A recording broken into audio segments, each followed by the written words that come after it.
still go. I never answer to no, man, I still go. Go, go, go, go, go, go, go, go, go, go, go, go. Stagnation! I'm not sure if you guys noticed this today, man. Woo-wee. I've gotten much older. Yes. Man, we got some massive news for you guys today. Can you imagine? Now the blame is on you millennials, man. Do you even know what the age of a millennial is? Guess. How old is a millennial? Well, guess what? They say, someone out there is saying that, hey, millennials are to blame for inflation. That's what we're going to talk about today. Is that really the fact? Is that for real? Listen, man. Oh, I would agree with you. I would agree with you, sir. Dude, But I'm before getting we older. get into it, man, what is going on with your face, bro? I just got older, man. This time I'm a millennial. I'm an older millennial. You just aged overnight? Is that what it is? Hell yeah. Getting wiser by the day. That's too funny, man. Too funny. Hey, look. There's a bunch of reasons to be aging anyway. You know, there is war, stress. What else, man? I mean, what is not happening right now, dude? Everything's happening. It's insane. But like you said, on top of all the things that are happening, someone says it's all the fault of the millennials. Yep. Let's talk about it, man. What happened? Who is this guy? Oh, jeez. Let me pop this up on the screen, bro. Yeah, let's see this thing, man. Because I was looking at this earlier as well, and I was like, look, man. There is this, you know, when you hear the term expert, right?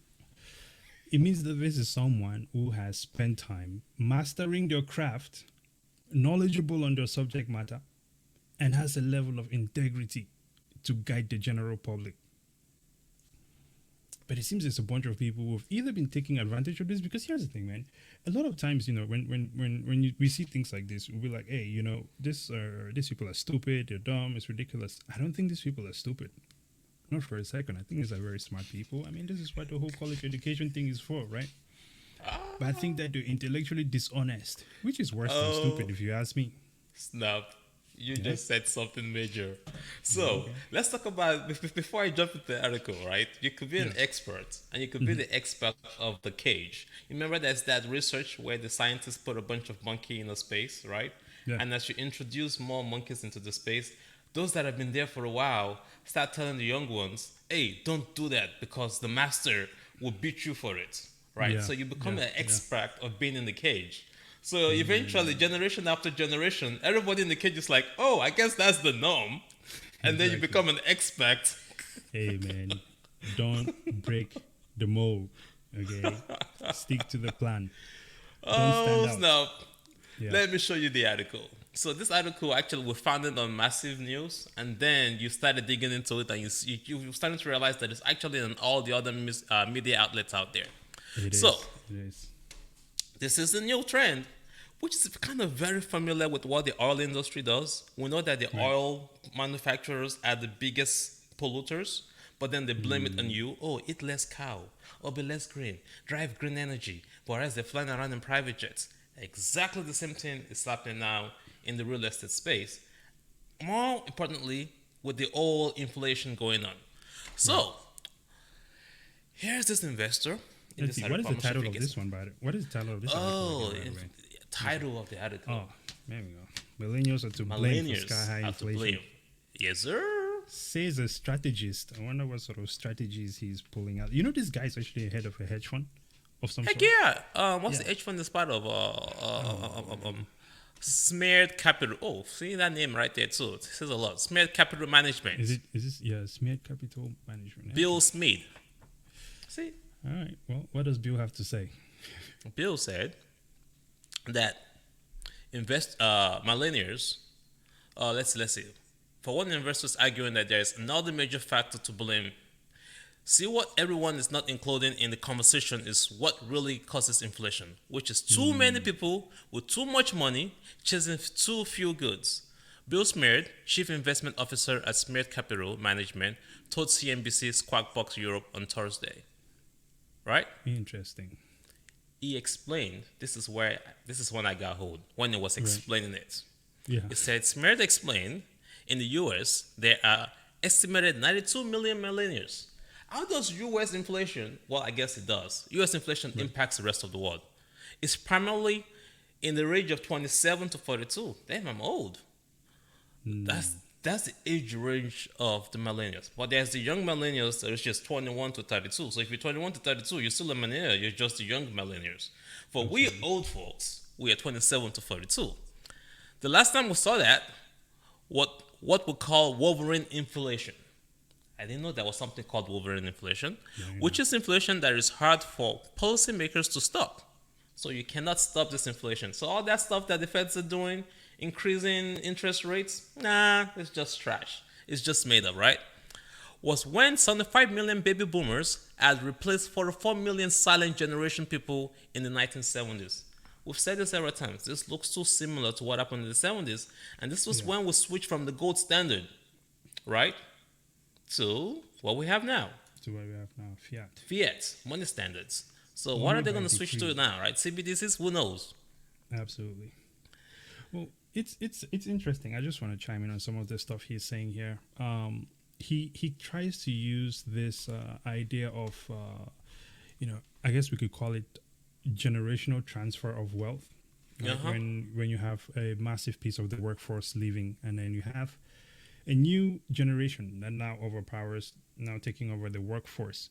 In that process, right? Yes, I can see how there will be some sort of inflation where you have these new people who are now getting into the money. They're going further in their careers, maybe getting married, buying houses and things like that. While maybe some older people are going to retirement homes or just moving somewhere else, another country or whatever. So I can see how that would cause, some sort of inflation in the market for a brief period of time. But that does not cause 9% inflation or 13% inflation over a period of 4 years. When did this whole thing start? I mean, it's been steadily rising slowly before the lockdowns and everything. But and so it makes me wonder, why would this person leave all of this out? If you're an economist, a strategist, you would think that this would be something that you put into your research. Makes you wonder what your agenda is. Go ahead. Maybe it's actually right that the system is wrong. But why blame it, or blaming part of it on millennials? Yeah. He's saying millennials are a major piece of this thing, right? And I do not see it. And his reasoning is that there is too many people chasing too few goods. If we look overall, too many people with too much money. Yeah, too many people with too much money chasing too few goods. So I'm trying to figure out a time, like let's say a time frame to start at. I want to go with 2019 because this is when all of this really started becoming extremely prominent, right? So let's say 2019, lockdown, right? Everything is shut down. Obviously, demand shifted in a different direction. Everything was now more online. But we also know that there was supply chain issues, which means that the goods were not flowing in that much.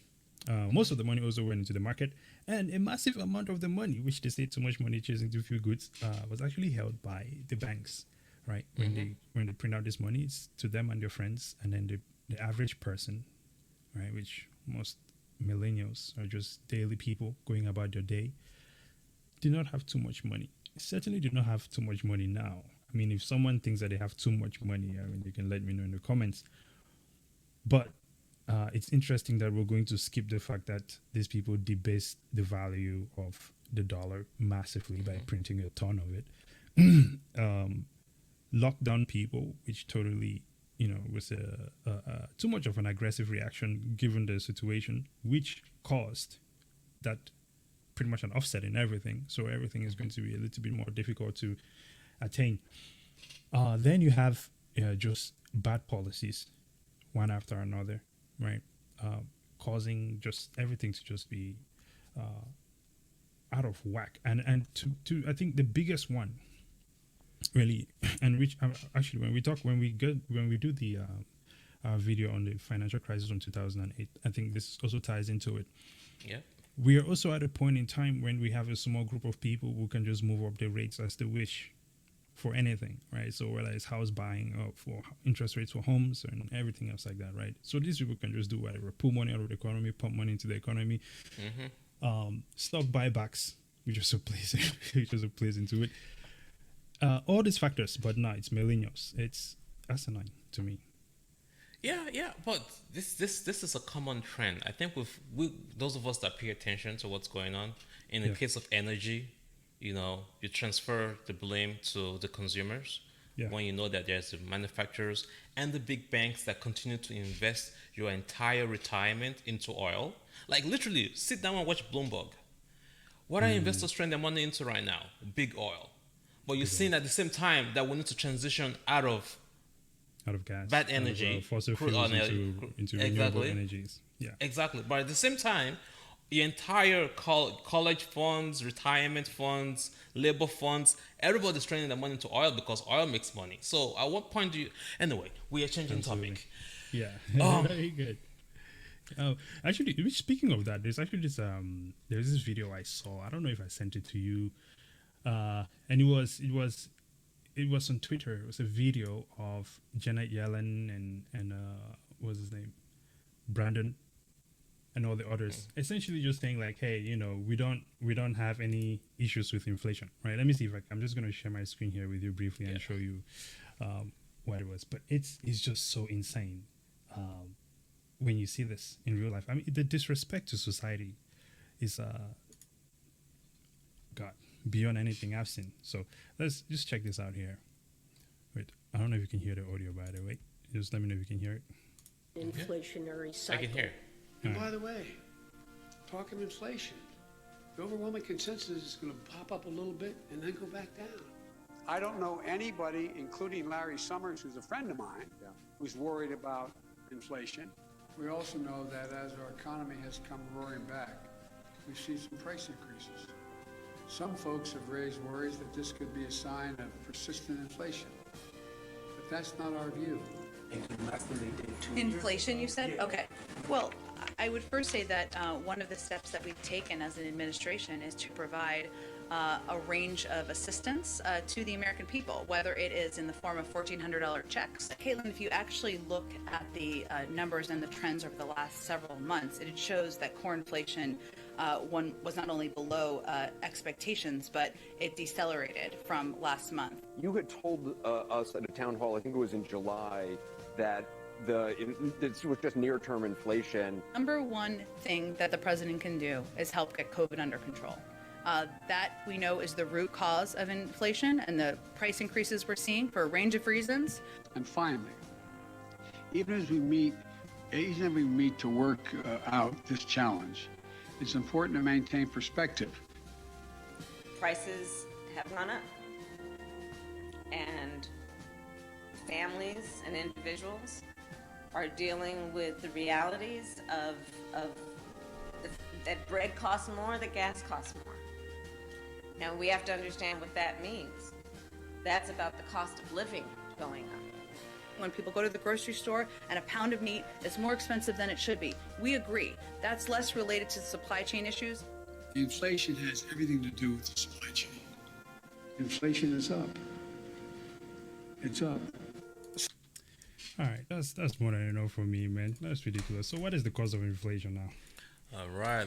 Let me put that up on the screen. Yeah, Which I agree. To be sure, the Federal Reserve printing of an unprecedented amount of money since the pandemic began is a major cause of inflation. Economics agree. We all agree with this. right. You printed a bunch of money, you gave it to the banks and the big corporations. They did a bunch of buybacks, kept the money to themselves. The video you just showed said, oh, they gave you $1,400. Have you ever taken $1,400 to the store and see how much $1,400 bought you? Did it help you for the entire year to help fight inflation? Look, man, with how much gas prices have gone up, they have taken back that $1,400 and more from you. So it's Just like that. yeah. It's Smeared ridiculous. also did not mention skyrocketing energy prices due to geopolitical events and supply issues, which can be blamed on millennials, right? Well, So we have all this macroeconomics. Yeah. Were you going to say something? No, I'm actually just shocked with that line there. It's just all of these things, and this guy totally ignores it. And he actually went to, I forgot the name of the college he went to, man. This is a college graduate. No, this are the big major school graduates, man. This is when you go to Harvard and you go to Stanford and you can talk shit and you have the reputation. Yeah, but this guy did not go to Harvard. He went to something else. I forgot what it was. It was not even noteworthy because I've never heard of that school. He has Anyway, mastered carry being on. in the box. That's basically what it is. Yeah, he's he was the master of the cage. Yeah, he trained as an economist though in college. So yeah, there is something wrong with the economics in this country, man. Like I don't know why they're teaching them, but they need to just check out Hey, Austrian dude. economics.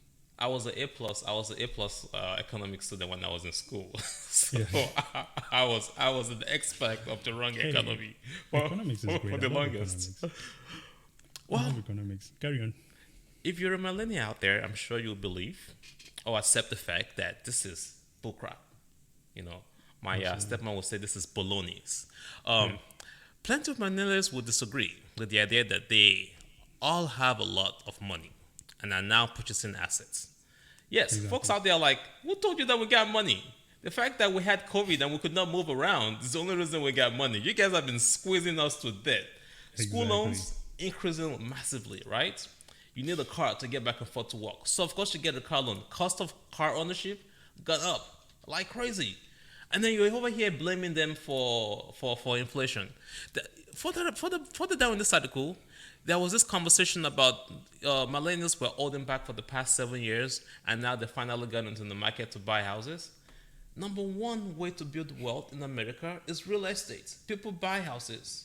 And for the longest, since 2008 financial crash, who took out their parents, and them included, they had to build back their wealth, their money to buy houses.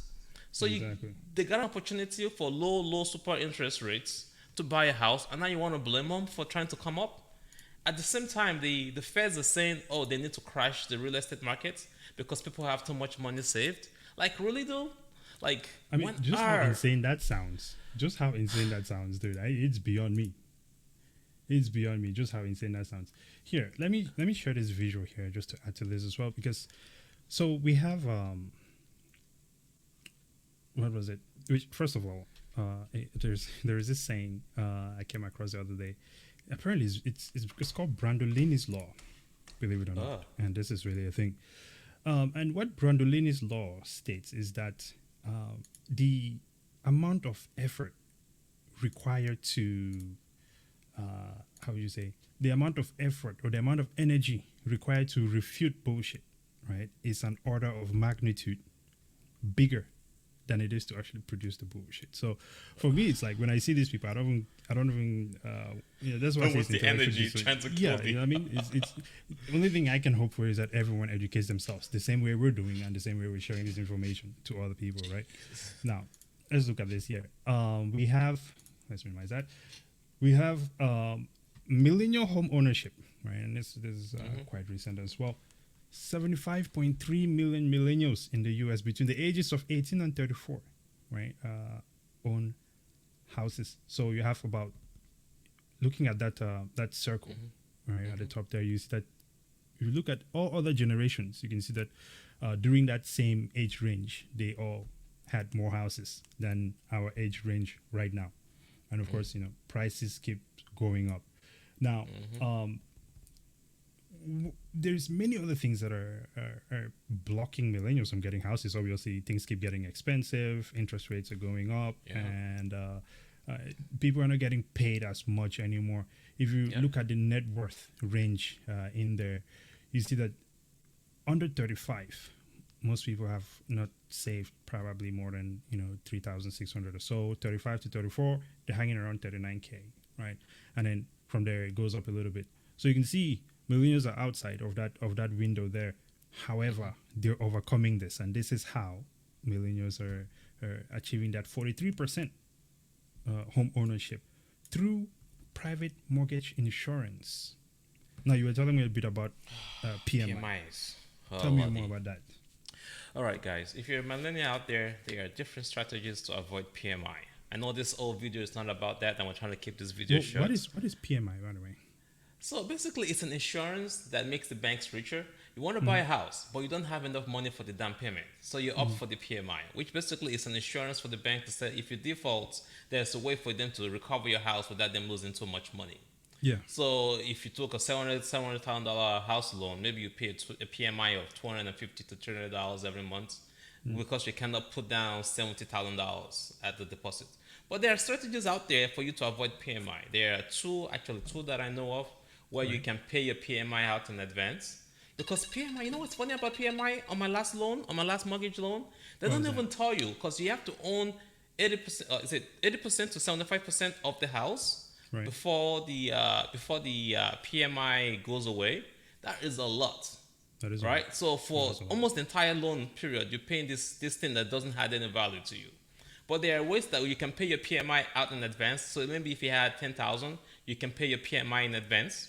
Or there are loans out there for VA loans, different kind of teacher loans and stuff like that, that allows you to avoid paying PMI if you can put down a little bit more money down. You can buy a big asset without putting some down payments. That's basically risk management for the banks as well. But PMI, bad news, but like you said, they're trying to make it look like it's a good thing. Millennials are avoiding PMI are able to get real estate or invest because of PMI, which is putting them more in more debt, making the banks richer. Which speaking of the debt, man, it seems most millennials will now be, probably coming out of school with school debt, right? Probably not making that much money, right? Some probably have a car note, and then you add a house on top of that. So it's a debt nation, right? And I think this is the exact things that we need to get out of. But the good news is there's a solution here. You know what I mean? So hop into that Bitcoin activity. That's all I got for this one, man. What are your final thoughts, sir? Man, there's so much I want to go into. Maybe we'll do another video to just continue about this. There's just so much trouble. But yeah, good conversation. We'll break it into some more videos and look at many angles of the situation. Yeah. Yes, sir. Awesome. All right. Well, ladies and gentlemen, what an amazing one. Enjoyed this show. It was amazing. Let's do that video on the financial crisis, man. I think we can break that down. Well, let's just do it. Until next time, ladies and gentlemen, do not forget to subscribe to the channel, please. Right, the links are down here. Facebook Stackfin. Talk to us on Twitter. Is our Twitter still Stackfin or is just Stakk now? I gotta go take a look at that. Yeah, let me take this off. This is incorrect in some places. Anyway, until next time. Until next time, ladies and gentlemen, praise out. Double O. Alrighty.